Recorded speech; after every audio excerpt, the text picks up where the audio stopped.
So Grayson was born in renal failure at 32 weeks, premature. He has a rare genetic disorder called Denny's-Drash, and then he also has polycystic kidney disease. And they feel like the combination of both is what put him into renal failure at such a young age.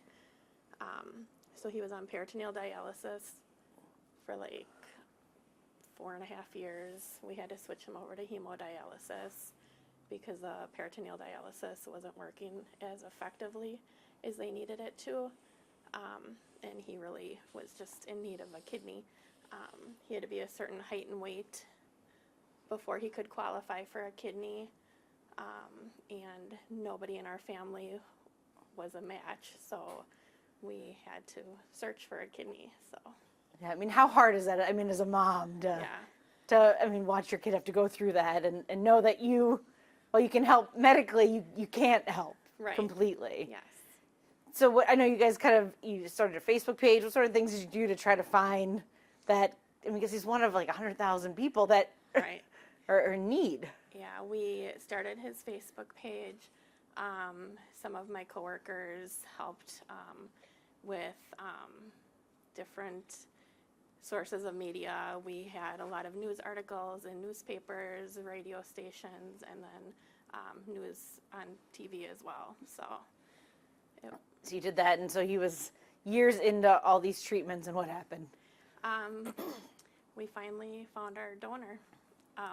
We found Stacy, who ultimately she wasn't able to be a direct donor to Grayson, but she was able to donate in the paired exchange program down at Fredericton Children's, and they had just started offering that program down there, and she was able to donate on Grayson's behalf, and she gave us her voucher so he could be listed in the National Registry for a living donor. And how quickly did you find a match at that point? Once he was listed, it took 5 days for them to find his match. And had he not had this voucher, what did the... It could have been years before we would have been able to get a kidney for him. What was life like before the donation for you guys? Like, what was... The last 6 months or so, he was on hemodialysis, so we were going down to Children's 5 or 6 days a week for dialysis treatment. So it was pretty much our whole life. Before that, we were doing peritoneal dialysis at home. So while he was doing that, he was hooked up to a machine every night for 12 hours. What has this donation meant?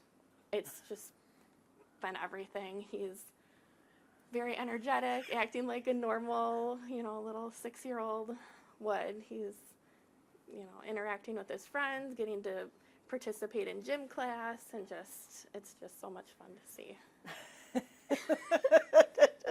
Full of energy, right? Yes. Just that age. I mean, yes. So it probably has to be, so much of a relief and so rewarding for you to be able to see him live like a normal kid.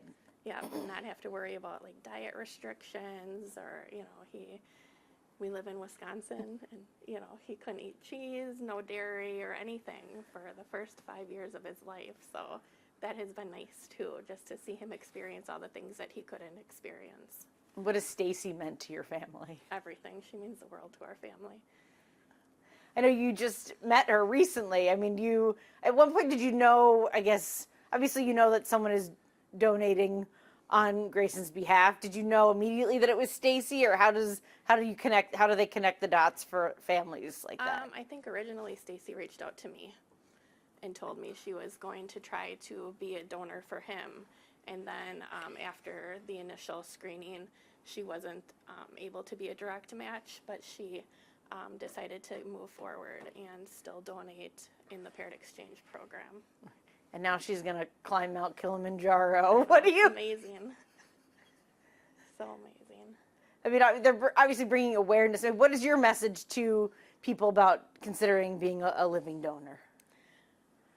I think a lot of people don't understand with children that they prefer adult donors for children. A lot of people think it needs to be a child because they're children, but they actually most prefer the adult donors because they're more, the kidneys are more vascular and it just seems to be more successful. And would they've used a deceased donor, or they only use a living donor for his? They can use deceased donors, but the longevity of the organ isn't as long usually as a living donor. And with him being so young, we wanted to give him the best chance of, not needing a new one right away. So. Because what is the longevity? I guess his prognosis moving forward. I mean, it's hard to say, but right now he's doing really well. Yeah. Grayson, what do you think? So walk me through how you got messed up with these folks. Well, I will be honest, I didn't even know living donation was a thing. I had already registered to be a deceased donor, the little orange dot, but living donation wasn't something I had ever heard of. And then I saw a Fox 11 News article one morning talking about Grayson and his need for a kidney. And he was 4 at the time, my son was 4 at the time, and I could not imagine being in that position, being a mom and just needing that for your child. So right away I knew that I was called to do that, and I told my husband, and I applied that night. So it was a very easy and quick decision for me. I learned a lot about kidney disease through the process, a lot about living donation through the process. And so through that, I knew that even if I wasn't a match for Grayson, I was going to donate. That wasn't going to change my decision at all. I knew that I could do the paired exchange program and Grayson could be put on the national registry. And I knew that someone else needed that kidney. And I didn't know who it was, but I knew it was someone's, son, daughter, or father, husband, wife. And I just knew that no matter who it went to, it was going to be life-changing, and then it'd still be, helping Grayson in the process. So. And so how quickly did all of this happen? I applied in April, and April of 2020. April of 2024. Okay. And my surgery, or 2023, April of 2023, and my surgery was January of 2024.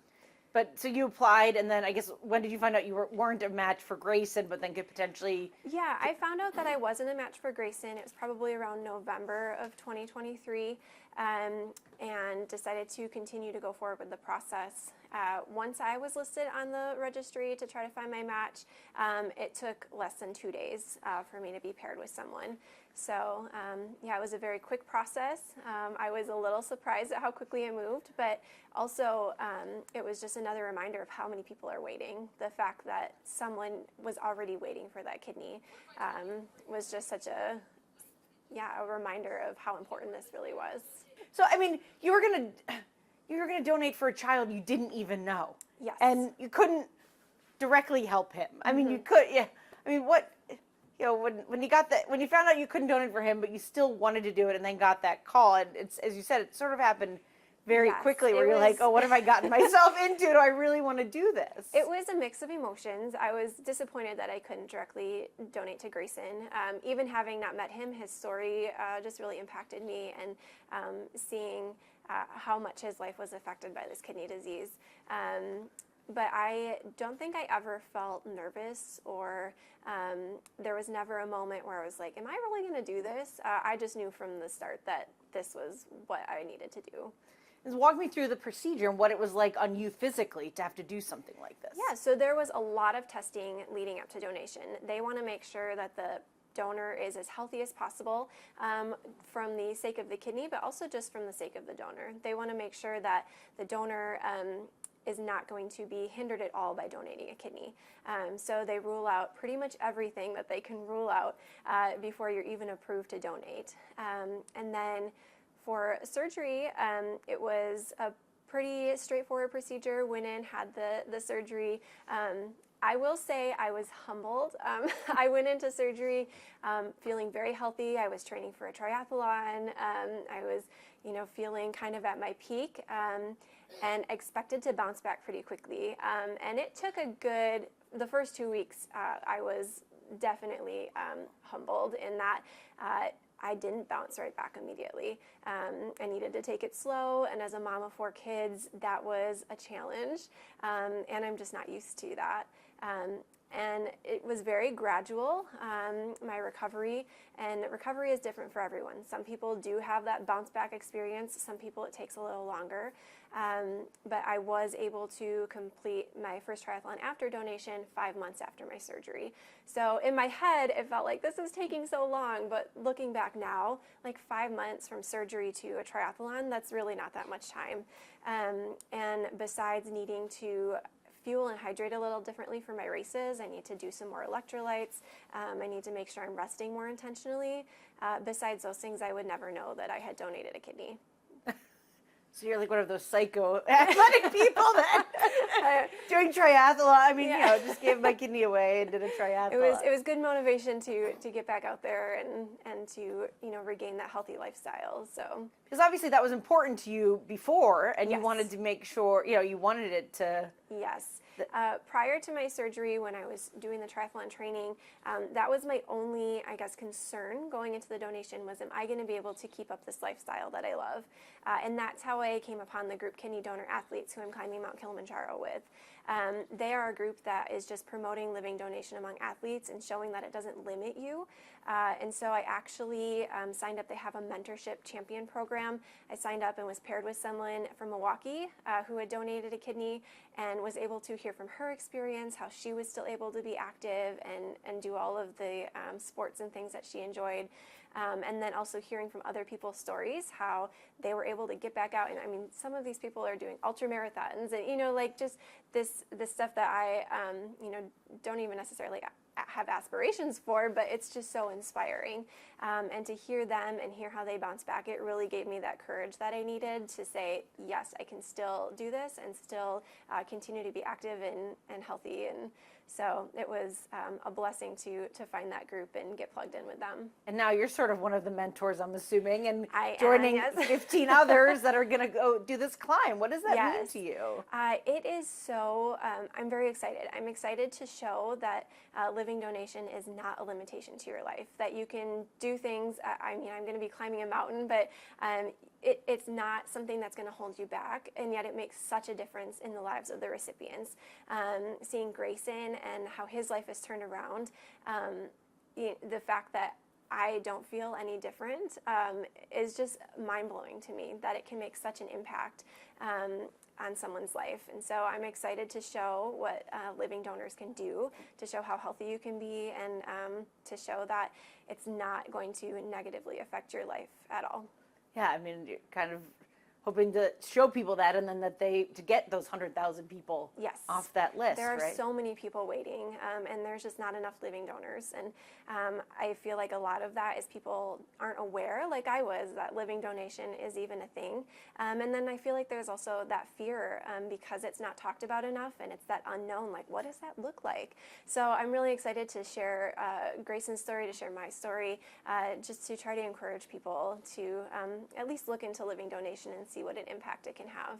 Do you have contact with your recipient? I do, yes. I met my recipient a few months ago. He lives in Utah. I actually flew out there and met him, and he is doing really well also. He is older. He's in his 40s, but he's a husband and a father, and he has been dealing with kidney disease since he was a teenager. So again, it's like to see the impact. I went into this donation not knowing if I would ever meet Grayson or know who got my kidney. And I was okay with that because I knew that it was making a difference. But to actually see it has been profoundly impactful. And look at him, right? I mean, you changed lives. Yeah, it's been so great to see. Anything else you think is important that I didn't ask about? Not that I can think of. You have an extra family, right? Yes, yeah, it really feels like that. When we met Grayson a few weeks ago, it just seemed like he and my kids were instantly best friends. Like just seeing them together, and there was none of the shyness, or they were just, all of a sudden, they were just one cohesive group, and it was so amazing to see. And yeah, they want to see Grayson all the time, and we don't live super close, but yeah, we definitely want to be intentional about about being able to let them continue to grow in that relationship and friendship as well. Yeah. And so your kids are, I'm assuming 6 now, right? Because one was 4, yes, right? Yep, I have a son who's the same age as Grayson, who's 6. I also have a daughter who's 5, and then another daughter who's 10, and a son who is 8. So it's a busy household and lifestyle, but yeah, it's been great. And seeing them being able to share, like, oh, my mom donated her kidney, like, it just seems so natural to them. And I love that they're growing up with that viewpoint, and that they're able to share how, mom did this, and it's something that other people can do too. It just makes it more attainable. The next generation of living donors, Yes, yep. right? Awesome. How much training are you doing? What goes into training to climb Mount Kilimanjaro? Yeah, I will say this cold winter has been very helpful in training because it's going to be cold there. It's just a lot of hiking, just wearing my hiking boots and getting them nice and broken in, doing the stair stepper at the Y, doing some strength training, mostly for the descent actually, just to try to prepare for that. But and it's also a mental preparation just for the challenge, and yeah, it's going to be an experience, and I'm excited. There are some things I can't train for in Wisconsin, like the altitude, so that we are just going to hope for the best. Take it slow, and yeah, really just know that I'm as prepared as I can be going into it. So. Yeah. And you just had your anniversary for your... Yes, yep, it just happened, 2-year, I call it my kidneyversary. Yeah, so it's crazy how time has just flown by. It doesn't feel like it's been 2 years. But it's just been an amazing 2 years.